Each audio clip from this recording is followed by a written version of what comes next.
15 دسمبر 1964 کو محکمہ موسمیات نے خلیج بنگال میں جزیرہ انڈمان کے جنوب میں ایک طوفان کے بننے کی پیش گوئی کی۔ اسی دن تیز آندھی اور بارش بھی شروع ہو گئی اور اگلے چند دنوں میں یہ طوفان جنوبی انڈیا کی طرف بڑھنے لگا۔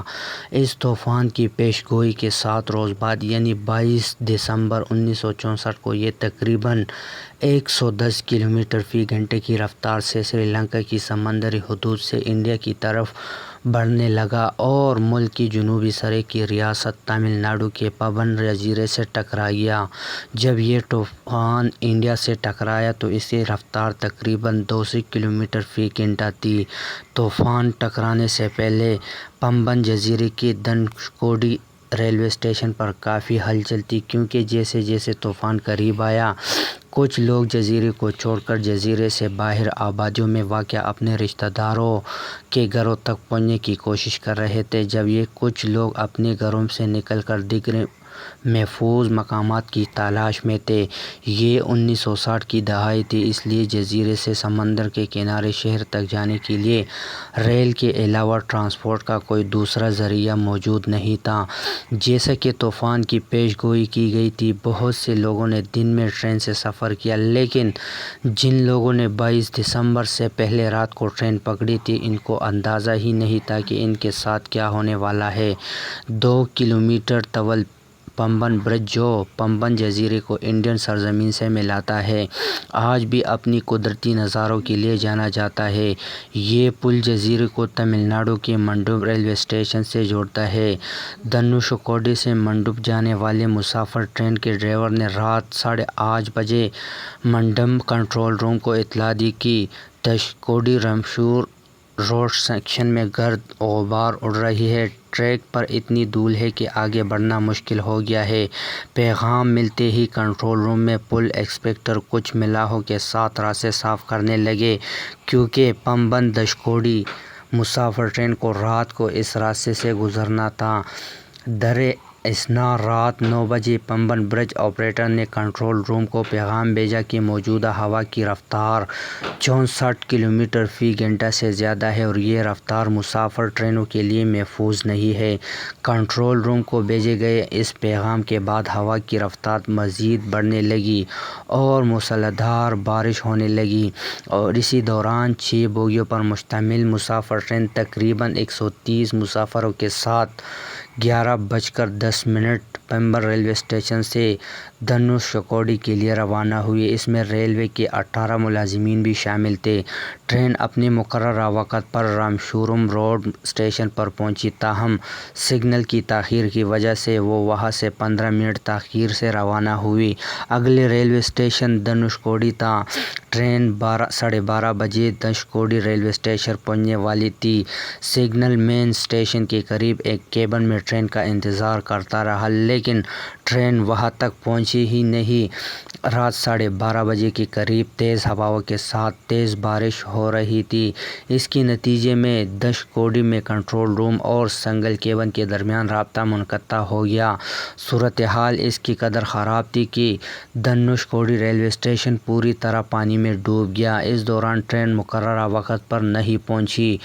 دھنوشکوڈی ریلوے کے عملے نے محسوس کیا کہ شاید اس طرح کے طوفانی اور برساتی موسم کی وجہ سے ٹرین رامیشورم اسٹیشن پر واپس چلی گئی ہے۔ دوسری جانب رامیشوری روڈ اسٹیشن پر ریلوے کے عملے نے سوچا کہ ٹرین بحفاظت دھنوشکوڈی مقررہ وقت پر پہنچ گئی ہوگی۔ آسمانی بجلی، تیز آندھی اور تیز بارش کی وجہ سے دونوں ریلوے اسٹیشن کا عملہ ٹرین کا حال دریافت کرنے نہ جا سکا اور پھر صبح ہو گئی۔ 23 دسمبر کو طوفان تھوڑا سا تھم گیا، لیکن قدرت کے قہر کی بدولت دھنوشکوڈی اسٹیشن کا وجود تقریباً ختم ہو گیا۔ یہاں کے منظر دل دہلانے والے تھے۔ رامیشورم روڈ اور دھنوشکوڈی ریلوے اسٹیشن کے درمیان رابطہ بحال ہوا اور تب یہ معلوم ہوا کہ ٹرین غائب ہے۔ پورا راستہ چیک کیا گیا، لیکن ٹرین کہیں نظر نہیں آئی۔ راستہ چونکہ سمندر میں گھرا ہوا تھا اور موسمی حالات کے باعث اس وقت سمندر میں ریسکیو آپریشن تقریباً ناممکن تھا۔ یہ ٹرین کی تلاش میں نکلنے والے ریلوے ملازمین اور امدادی عملے کے لیے ایک بڑا چیلنج تھا۔ پورا دن گزر گیا، لیکن ٹرین اور اس میں سفر کرنے والے تقریباً 130 لوگ نہیں ملے۔ 24 دسمبر کو طوفان مکمل طور پر تھم گیا، لیکن تباہی پیچھے رہ گئی۔ سینکڑوں لوگ لقمہ اجل بن گئے، اربوں روپے کا نقصان ہوا، جزیرہ پر بسا پورا شہر تباہ ہو گیا۔ اس دوران ریلوے کے ایک ملازم نے ساحل سمندر پر کوئی مشکوک چیز دیکھی۔ طوفان بہت سی اشیاء کو زمین سے سمندر میں گرا دیا تھا، لیکن کارکن جانتا تھا کہ یہ ایک الگ کہانی ہے۔ اس نے واقعے اطلاع اپنے اعلیٰ افسران کو دی اور جائے وقوع کا جائزہ لینے پر پتہ چلا کہ یہ وہی گمشدہ ٹرین ہے، بالکل واضح طور پر، مگر یہ صرف ٹرین کا ملبہ تھا۔ بس یہ یقین کرنا مشکل تھا کہ ٹرین میں سفر کرنے والے 130 افراد میں سے کوئی بھی زندہ بچا ہوگا۔